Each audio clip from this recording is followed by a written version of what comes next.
you look at me, thinking about what could have happened or what could have been. Finally your face, I know ain't that a sight to see. Take my time, then take your clothes off one more time, maybe. Acting like you don't recall it, ain't impressing me. Didn't come to see your friends, I know you came for me. Like your dress, but you fit better in my wrinkled tee. Assalamualaikum warahmatullahi wabarakatuh. Perkenalkan teman-teman, saya Yusuf Subarna. Saya dari kelas CM3 jurusan manajemen bisnis di STG Business School. Di sini saya akan membuat video tentang problematika UMKM di masyarakat sekitar ya. Baik, mungkin kita langsung saja. Boleh di sini ada rekan saya. Boleh langsung dikenalkan aja Kak pada teman-teman. Oke, perkenalkan nama saya Ogi. Saya berasal dari Bekasi. Nah, baik teman-teman, tadi udah pada tahu ya, namanya Ogi dari Bekasi. Baik, boleh langsung dijelaskan aja Kak tentang jenis usaha yang sedang Kakak rintis saat ini? Baik, saya sebenarnya bukan lebih ke pengusaha besar ya, berawal dari hobi. Saya itu mencoba mengembangbiakan cupang, berhubung kemarin kan boomingnya cupang, jenis-jenis cupang, dan emang harganya lumayan fantastis ya. Pada tahulah ya kalian ya, harga cupang itu lumayan wow, lumayan buat nambah uang jajan. Dan awalnya sih saya cuman hobi-hobi aja ya, bukan emang mau kayak berawal dari hobi. Iya, terus berawal dari hobi, jadi saya kembangin. Ya, kepikiran buat ngembangin gitu kan. Awalnya susah, tapi semakin kesini saya belajar dan alhamdulillah sampai sekarang bisa mencetak jenis-jenis cupang yang emang lumayan harganya fantastis. Baik Kak, kira-kira ada gak sih masalah yang dihadapi oleh Kakak nih selama menjalankan usaha ini? Misalkan dari segi ini apa sih, kesehatan ikan cupangnya atau perkembangbiakannya gitu. Boleh sedikit mungkin dijelaskan kepada teman-teman? Sebenarnya yang namanya kita buka usaha atau berusaha itu ya emang tidak mudah ya. Awalnya juga belajar dari hobi, saya belajar terus sampai saya memahami seperti apa agar cupang saya tetap terawat sehat. Dan emang kita juga harus menjaga kualitas airnya biar tetap bersih gitu ya. Jadi kita perlu lebih belajar lagi. Dan emang hal yang paling susah dari peternak cupang itu ya seperti dari kesehatan ya, lebih dari kesehatan. Karena berhubung cuaca mungkin kita harus lebih menjaga pH air seperti itu. Jadi kalau misalnya kita kurang bisa menjaga pH airnya, itulah yang emang yang paling bikin cupangnya itu kurang sehat. Iya, kurang sehat dan harganya juga jatuh ya kayak gitu. Jadi intinya mah lebih ke jaga air dan emang ngasih makan rutin aja sih. Nah, ini kan di belakang sini kalau teman-teman bisa lihat sendiri ya, ada contoh ikan cupangnya. Mungkin boleh sedikit dijelaskan Kak, ini airnya kenapa ya bisa agak kuning kayak gini? Baik, ini kenapa airnya kuning? Karena ini saya menggunakan daun ketapang ya kalau di dunia percupangan ya. Jadi daun ketapang itu fungsinya untuk menjaga pH air biar tetap stabil dan biar ikannya tetap terlihat sehat. Karena kalau misalnya kita pakai air hujan, pakai air yang emang langsung dari keran, itu pH-nya kurang bagus ya buat air buat cupang.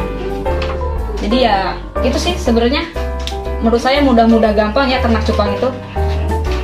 Baik Kak, kira-kira ada nggak sih kayak misalkan pengaruh dari air terhadap si kulit cupang itu tersendiri gitu? Ada. Justru itu karena kenapa saya menggunakan daun ketapang itu pertama untuk menjaga sisipnya itu sirip ya, dan warnanya juga.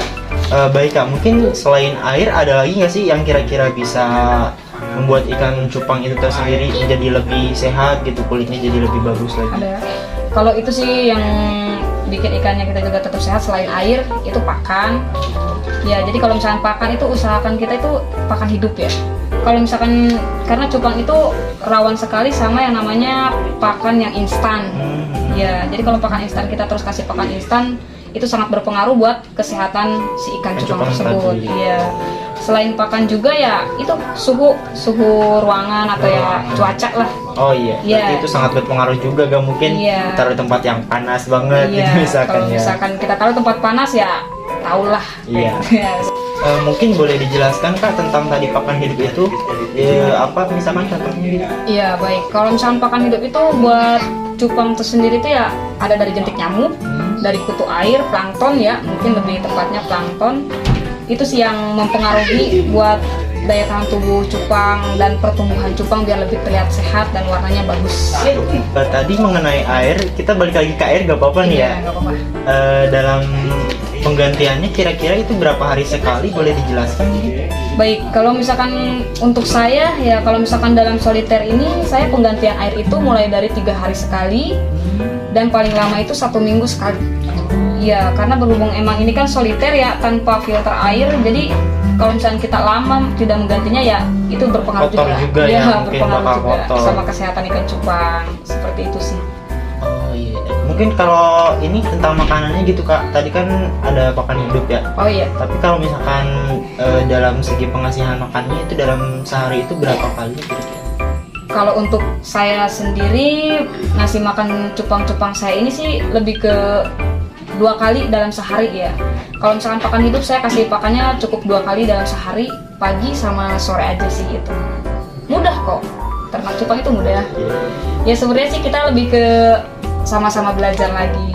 Kayak awalnya juga saya cuma berawal dari hobi, terus jadi ya alhamdulillah seperti ini. Ada Iya. hasilnya gitu Iya, ya. jadi lumayan buat nambah uang saku seperti itu sih. Nah teman-teman bisa kalian dengar sendiri ya tadi tentang pengalamannya gitu, bagaimana rumitnya juga gitu tentang merawat ikan cupangnya itu, terus tadi tentang kesehatan air juga, apa sih yang harus dijaga itu benar-benar sangat susah tentunya ya, gak ada yang mudah. Baik Kak, mungkin boleh sedikit dijelaskan tentang pemasarannya ini, tentang jual ikan cupangnya, misalkan kakak kemana boleh? Baik, kalau misalkan ikan cupang itu sih kalau menurut saya lebih ke penghobi ya, sama yang emang buat koleksi lah.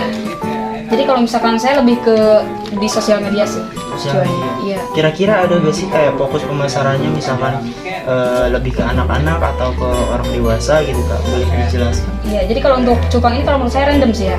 Jadi kalau misalkan dari segi dari anak-anak, kalau misalnya ya banyak. Oh gitu. iya, kalau misalkan anak-anak kan mungkin kayak sekedar hobi aja Iya, gitu ya, tapi suka. ada yang membedakan juga sih. Kalau misalkan dari selain anak-anak itu, kalau misalkan penghobi atau yang emang suka dengan warna cupang koleksi buat gitu ya, itu yang bikin harganya lebih fantastis. Tapi kalau buat ke anak-anak sih lebih ke jenisnya beda lagi, banyak lagi Kayak jenisnya. kayak yang suka-suka aja gitu ya. Iya. Kalau yang anak-anak yang pentingnya warnanya bagus gitu Iya. ya kalau yang anak-anak. Seperti itu sih. Baik Kak, tadi kan kata kakak random ya, kalau untuk penjualan bisa anak-anak bisa juga dewasa. Iya. Mungkin yang membedakan dari segi harga itu kira-kira apa ya Kak? Atau dari jenis ikan cupangnya itu tersebut, atau dari warna, boleh Baik. sedikit dijelaskan? Sebenarnya sih yang membedakan harga itu pokok utama warna ya. Yang kedua itu jenis, karena emang cupang itu banyak jenisnya, ada mulai dari giant, plakat dan sebagainya banyak. Jadi yang lebih membedakan harga itu sebenarnya sih warna.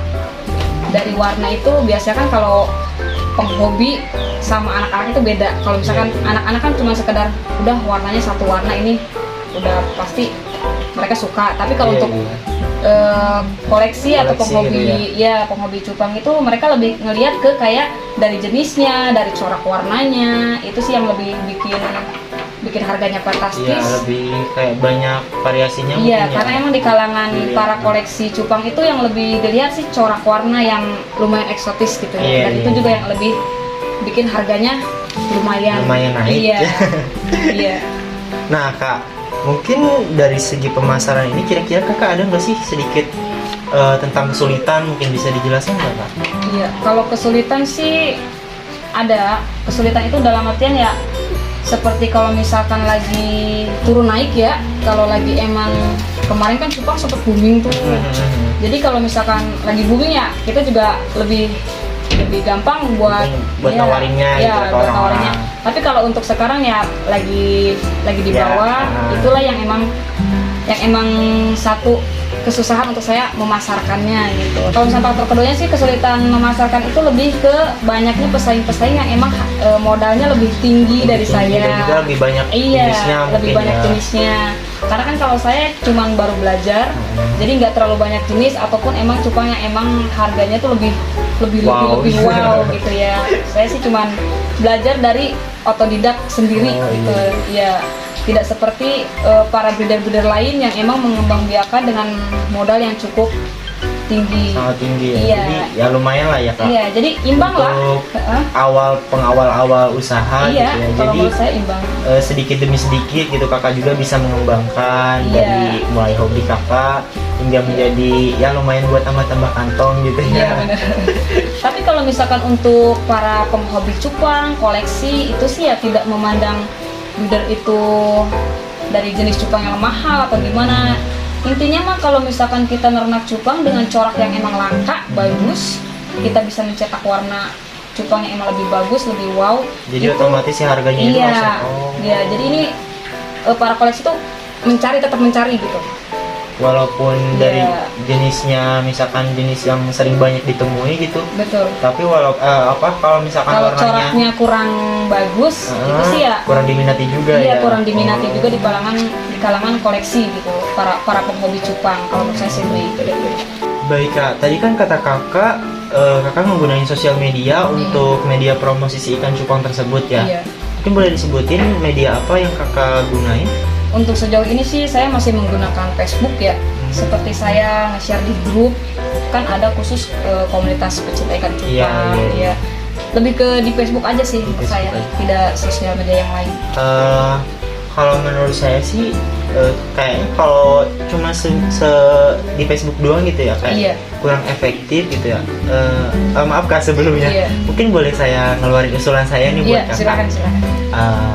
Kalau menurut saya nih ya, misalkan Kakak bisa juga ngejual di luar Facebook gitu. Kalau kayak di asli-asli kayak gini kan maksudnya di pinggiran jalanan udah banyak.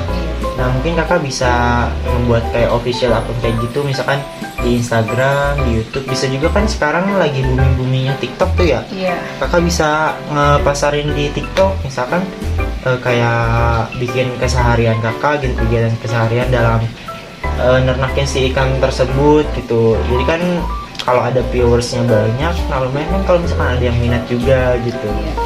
Kalau saya bukannya gimana ya, untuk di TikTok atau misalkan di sosial media yang lain, bukan saya ngerasa minder karena emang saya belajar dari otodidak, belajar sendiri, dan jenis cupang saya juga belum seperti mereka para breeder yang emang Iya. pakai modal besar dan jenis cupangnya yang lumayan mahal. Jadi saya belum sanggup untuk posting di TikTok. Jadi ngerasa cupang saya tidak apa ya? Kayak misalkan belum banyak jenisnya Iya, gitu belum ya. banyak jenisnya, seperti itulah tepatnya, karena cuman baru beberapa jenis sih Oh, yang iya, saya baik, baru baik. kembangkan. Nah, baiklah teman-teman, kalian tadi sudah dengar sendiri ya penjelasan dari Kak Ogi, bagaimana tentang mudahnya, bagaimana sulitnya tentang ternak ikan cupang tadi ya. Mungkin sebelum saya tutup nih Kak, kira-kira ada sepatah dua patah kata buat teman-teman yang baru mau merintis usaha, gimana sih gitu? Ya sebenarnya sih bukan apa-apa ya, saya cuman belajar dari pengalaman saya pribadi. Karena saya belajar ternak cupang itu otodidak dari modal kecil yang emang dari hobi, terus saya kembangin, dan sampai alhamdulillah saya punya uang sampingan dari berkat hobi yang saya kembangin ini. Jadi pesan dari saya untuk semua teman-teman, jangan pernah ragu untuk mencoba, dan jangan pernah ragu untuk terus belajar dan terus belajar sampai kita bisa, dan sampai kita bisa jadi pengusaha yang emang lebih seperti mereka yang sukses lah, karena semuanya berawal dari nol. Itu aja sih sebenarnya. Baik teman-teman, kalian sendiri sudah dengar ya. Jadi buat kalian yang mau memulai usaha, jangan pernah ragu gitu ya. Iya. Baik Kak, mungkin kali ini kita cukupkan saja. Iya. Sebelumnya mohon maaf nih Kak, saya udah mengganggu waktunya nggak Kakak apa-apa. gitu. Iya, saya senang bisa berbagi sama teman-teman semua. Nah, Iya.